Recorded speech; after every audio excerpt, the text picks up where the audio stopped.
Smart and legal guidance download the application now. नमस्कार दोस्तों, आज इस वीडियो के अंदर मैं एक बहुत ही बढ़िया आपको एक न्यूज़ बताऊंगा जिससे कि आपके दिमाग में क्लैरिटी आएगी। अपना भारतीय न्याय संहिता जो कि नया आईपीसी के नाम से पहचाना जाता है और पुराना वाला आईपीसी के अंदर दोनों के बीच में एक क्लासिफिकेशन बताऊंगा, एक प्रोविजन का, जो कि बहुत इजी रहेगा। आप लोग पूरी वीडियो देखिएगा, समझिएगा और फिर मेरे को अपना रिव्यू बता के मेरे को एक चीज मैं आपसे जो पूछना चाह रहा हूं उसके बारे में जवाब दीजिएगा कि ऐसे कंपैरिजन मैं प्रोविजंस का आपके लिए वीडियोस बना के मैं लेकर आया करूं या नहीं आया करूं, जिससे कि आपको ना नया आईपीसी को पढ़ने में बहुत इजी लगेगा, बहुत इजीली आपको समझ में आएगा कि यार पुराने वाले आईपीसी जैसे ही हमारा नया वाला आईपीसी है, इसमें कोई मेजर चेंज नहीं है कि अब बस प्रोविजन का चेंज है, उसको मैं एक्सप्लेन कर रहा हूं जिससे कि आपको रिटेन करने में, याद करने में इजी रहेगा। तो आप लोग मुझे थोड़ा सा ये पॉइंट ऑफ व्यू अपना जरूर बताइएगा। बट अब ये मुद्दे वाली बात समझते हैं। जैसे कि आप लोग जानते हो, आपने बाइगेमी नाम का प्रोविजन अच्छे से समझा होगा कि अगर कोई शादीशुदा हस्बैंड, अगर कोई शादीशुदा वाइफ, दोनों की बात करी गई है, अपनी शादीशुदा कोई हस्बैंड है, उसकी वाइफ अभी जिंदा है, लेकिन उस हस्बैंड ने क्या करा, दूसरी लड़की से शादी रचा ली, यानी अपनी दूसरी बीवी लेके आ गया है। या फिर अगर कोई वाइफ जो है उसका हस्बैंड है और हस्बैंड अभी जिंदा है, साथ रहते हैं दोनों बढ़िया तरीके से, लेकिन वाइफ ने क्या करा, किसी दूसरे आदमी के साथ शादी कर ली, एक और अपना हस्बैंड बना लिया है। इस केस में उस हस्बैंड के ऊपर और इस केस में उस वाइफ के ऊपर जिन्होंने दूसरी शादी करी है, उनके ऊपर कानूनी रूप से एक अपराध इनके द्वारा कमिट करा जाता है, जिसको हम सीधे शब्दों में बाइगेमी बोलते हैं। अगर मैं अपने पुराने आईपीसी की बात करूं जो अभी हमारे देश में लागू है, याद रखिएगा अभी हमारे देश में यही आईपीसी लागू है, पुरानी वाली 1860 की मैं बात करूं, तो इस केस के अंदर अगर कोई ऐसा अपराध करता है या ऐसी कोई एक्टिविटी करता है, तो यहाँ पे उस हस्बैंड के ऊपर और उस वाइफ के ऊपर बाइगेमी का यहाँ पे चार्ज लगता है। सेक्शन नंबर 494 के अंदर उस वो वाइफ पनिशेबल होगी, वो हस्बैंड पनिशेबल होगा, जो लोग अपनी दूसरी शादी रचाते हैं। इतनी बात क्लियर हो जाती है। 494 और 495 ये दो प्रोविजन आते हैं। 494 हमारा क्या क्या कहता है, मैरिज, आप शादी करते हो again during life time of husband और वाइफ, या आपका हस्बैंड जिंदा है या आपकी वाइफ जिंदा है, आप जो दूसरी शादी करते हो, तो आप 494 के अंदर आपके ऊपर अपराध आपने कमिट करा है।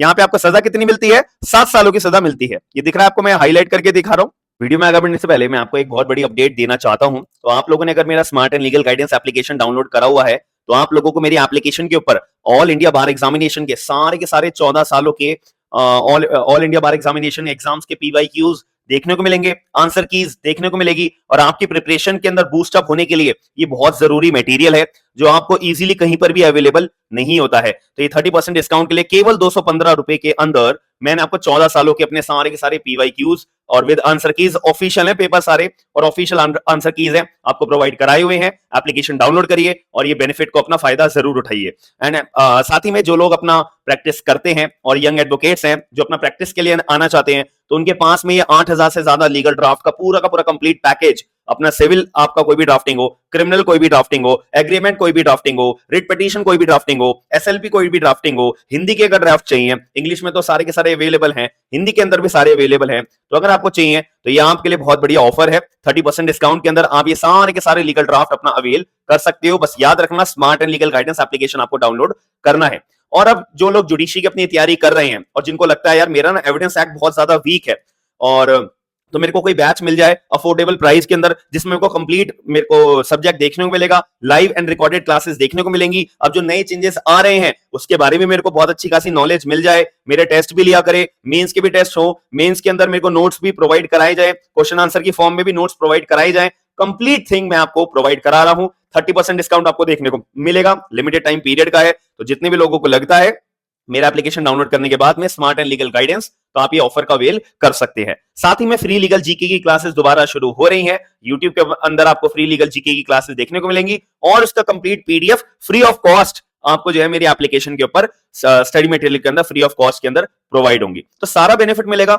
जो भी नई नोटिफिकेशन आती है सबसे पहले मेरी एप्लीकेशन आपको नोटिफाई करती है कि ये जॉब की अपडेट है, ये एग्जाम की नोटिफिकेशन है, इसके एडमिट कार्ड्स आ चुके हैं। तो ये आपको पूरे इंडिया के अंदर ऐसा कोई भी कंप्लीट एप्लीकेशन ऐसी नहीं मिलेगी। तो आप लोग डाउनलोड करके ये सारी चीजों का फायदा उठा सकते हो। और साथ में आपको फाइन देना पड़ता है, यानी कि आपके अगर कोई वाइफ होगी, उसका अपना हस्बैंड है और उसका हस्बैंड को पता लग जाता है कि भाई मेरी वाइफ ने दूसरी शादी अपनी रचा रखी है, रचा ली है, तो ऐसे केस में उस वाइफ के ऊपर 494 का 7 साल की सजा लगेगी। अब 495 हमारा क्या कहता है कि सेम ऑफेंस जो ये ऊपर वाला 494 वाला अगर कोई कमिट करता है, लेकिन वो छुपाता है, कंसीलमेंट करता है अपने पुरानी मैरिज के बारे में, नई वाले अपने पति से, एक अगर वाइफ जो है दूसरी शादी कर रही है, तो अगर जो वाइफ है वो अपने नए वाले हस्बैंड से अपनी शादी रचाती है तो 494 तो लगेगा ही लगेगा, लेकिन वो अपने नए वाले हस्बैंड से क्या करती है, पुरानी शादी के बारे में छुपाती है, कंसील करती है, या अपने पुराने वाले हस्बैंड से नई शादी के बारे में छुपाती है, कंसील करती है, तो ऐसे केस में वाइफ के ऊपर क्या लगेगा, 495 की सजा लगेगी।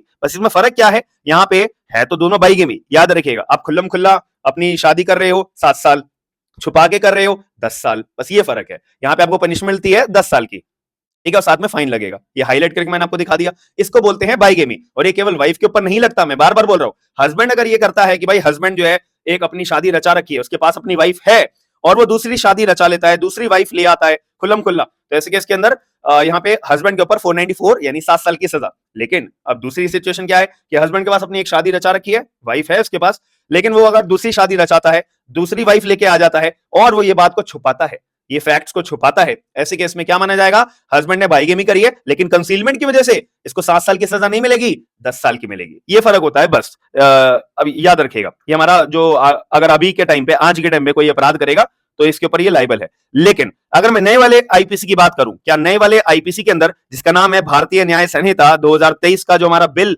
इंट्रोड्यूस करा गया है honourable union home minister Amit Shah के द्वारा लोकसभा के अंदर फर्स्ट रीडिंग के तौर पे, फिर इसके बाद अब ये स्टैंडिंग कमेटी को भेज दिया गया है। अब जब ये नया संसद अपना दोबारा संसद खुलेगा, उसके बाद ये सेकंड रीडिंग पे जाएगा, फिर थर्ड रीडिंग पे जाएगा, फिर वोटिंग के लिए जाएगा, फिर ये सेम प्रक्रिया राज्यसभा में चलेगी, फिर प्रेसिडेंट साहिबा के पास जाएगा, फिर इसको ऑफिशियल गैजेट में पब्लिश करा जाएगा, फिर ये भारतीय न्याय संहिता हमारा बिल की जगह एक्ट बन जाएगा। इतनी सी बात है। तो कहने का मतलब है कि ये हमारे नए आईपीसी के अंदर भारतीय न्याय संहिता में, इसको शॉर्ट फॉर्म में बीएनएस बोलते हैं, तो बीएनएस के अंदर भी सेम प्रोविजन है। अगर मैं बोलूं हां जी भाई बिल्कुल सेम प्रोविजन है, बट छोटा सा फर्क है, वो फर्क जानना बहुत जरूरी है हमारे लिए, याद रखिएगा, छोटा छोटा फर्क, छोटा मत समझना इसे, ये एग्जाम के अंदर आपको बहुत ज्यादा इंपॉर्टेंट देखने को मिलेगा। तो सेक्शन नंबर 81 जो है ना, हमारा बाइगेमी के बारे में बात करता है। अगर आप लोगों के पास इसका पीडीएफ नहीं है, मैं डिस्क्रिप्शन बॉक्स के अंदर लिंक दे दूंगा भारतीय न्याय संहिता का। इतनी सी बात आ जाती है। तो अब यहाँ पे मुद्दे वाली बात क्या है कि सेक्शन नंबर 81 हमारा सेम बात कहता है, देखो, marriage again during life time of husband and wife, तो आपके ऊपर बाइगेमी का चार्ज लगता है। सेम बात लिखी हुई है कि हुएवर हैविंग अ हस्बैंड, आपके पास हस्बैंड है या आपके पास वाइफ है जो कि जिंदा है, ठीक है, अगर फिर भी आप मैरी करते हो दोबारा, तो आपकी जो दूसरी शादी है वो तो वाइड मानी जाएगी, लेकिन आपने दूसरी शादी करी है ना, इसकी वजह से आपको 7 साल की सजा लगती है। अब ना आपके दिमाग में आ रहा होगा ये सर एक्सेप्शन क्या है। भाई देखो, इसके अंदर बोल रखा है कि अगर आप जो है दूसरी शादी कर रहे हो, उसके पीछे का रीजन क्या है कि आपकी जो पहली वाली शादी थी वो क्या है, वॉइड है, वॉइड है। कंपिटेंट कोर्ट ने आपकी पहली वाली शादी को वॉइड डिक्लेयर कर दिया, इस वजह से आप दूसरी शादी रचा रहे हो, तो तब मेरे पे बाइगेमी का चार्ज लगेगा, तब हस्बैंड के ऊपर बाइगेमी का चार्ज लगेगा, तब वाइफ के ऊपर बाइगेमी का चार्ज लगेगा? नहीं लगेगा भाई। कानून की नजर में क्या माना जाएगा कि भाई पहली शादी आपकी वॉइड है, यानी खत्म है, अमान्य है, तो आप जो दूसरी शादी रचा रहे हो वो तो कानून की नजर में पहली शादी मानी जाएगी ना, सीधी बात है। तो आपके ऊपर बाइगेमी का चार्ज नहीं लगता है। या फिर आपकी जो पर्टिकुलर पार्टनर है, वाइफ या हस्बैंड के तौर पे, वो जो है मान लेते हैं, मतलब आप जो एक मियाँ बीवी जो हो, एक दूसरे के साथ में 7 सालों से अलग अलग रह रही हो, तो कानून की नजर में यह माना जाता है कि भाई आपकी एक तरह से शादी टूट चुकी है। अब शादी टूट चुकी है तो आप दूसरी शादी रचा सकते हो, कोई दिक्कत वाली बात नहीं है। या फिर आपका कोई हस्बैंड या आपकी वाइफ 7 सालों से गुमशुदा है, 7 सालों से गायब है, उनका अता पता नहीं है कि भैया 7 साल बीत गए, मेरा हस्बैंड कहाँ है या मेरी वाइफ कहाँ है, पता ही नहीं है, तो ऐसे केस में आप दूसरी शादी रचाना चाहते हो तो क्या रचा सकते हो? बिल्कुल रचा सकते हो। आपके ऊपर बाइगेमी का चार्ज लगेगा? नहीं लगेगा। ये पुरानी वाली आईपीसी में भी सेम बात कह रखी है, नई वाली आईपीसी के अंदर भी सेम बात कह रखी है, बट फर्क क्या है, यहाँ पे ना सेक्शन 494 और 495 को अलग अलग सेक्शन में बांटा हुआ था हमारे पुराने वाले आईपीसी के अंदर। अब मैं नए वाले आईपीसी, जिसको मैं आईपीसी ना बोल के बीएनएस बोलूं, भारतीय न्याय संहिता, इसमें क्या कर दिया, सेक्शन एक ही बना दिया, 2 क्लॉजेज के अंदर डिवाइड कर दिया। क्लॉज 1 में 7 साल वाले प्रोविजन को बना दिया, और क्लॉज 2 के अंदर, ये देखो दिख रहा है ना, क्लॉज 2 में 10 साल वाले जो कंसीलमेंट करता है, लिखा हुआ है यहाँ पे कि whoever commit the offence under subsection number 1, bigamy वाला अगर कोई अपराध करता है लेकिन वो कंसील करता है, छुपाता है, तो ऐसे केस में आपके ऊपर कितनी लगेगी, may extend to 10 years and fine, 10 साल की सजा लगेगी। यानी कि क्लॉज 281 का सेक्शन नंबर 81 क्लॉज 2 हमारा 495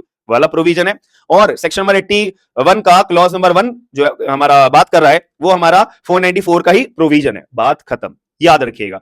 मैंने आपको बाइगेमी का मतलब बता दिया, पुरानी वाली आईपीसी के अंदर प्रोविजन क्या है, पनिशमेंट क्या है, वो बता दिया। पुरानी वाली आईपीसी के अंदर कंसीलमेंट का बाइगेमी वाला प्रोविजन क्या है, पनिशमेंट क्या है, वो बता दिया। बाइगेमी के एक्सेप्शंस क्या है, वो बता दिया। नए वाले आईपीसी के अंदर हमारे प्रोविजन क्या है, उसको क्लॉज में बांटा हुआ है, तो 81 क्लॉज 1 494, 81 क्लॉज 2 495, दैट्स इट।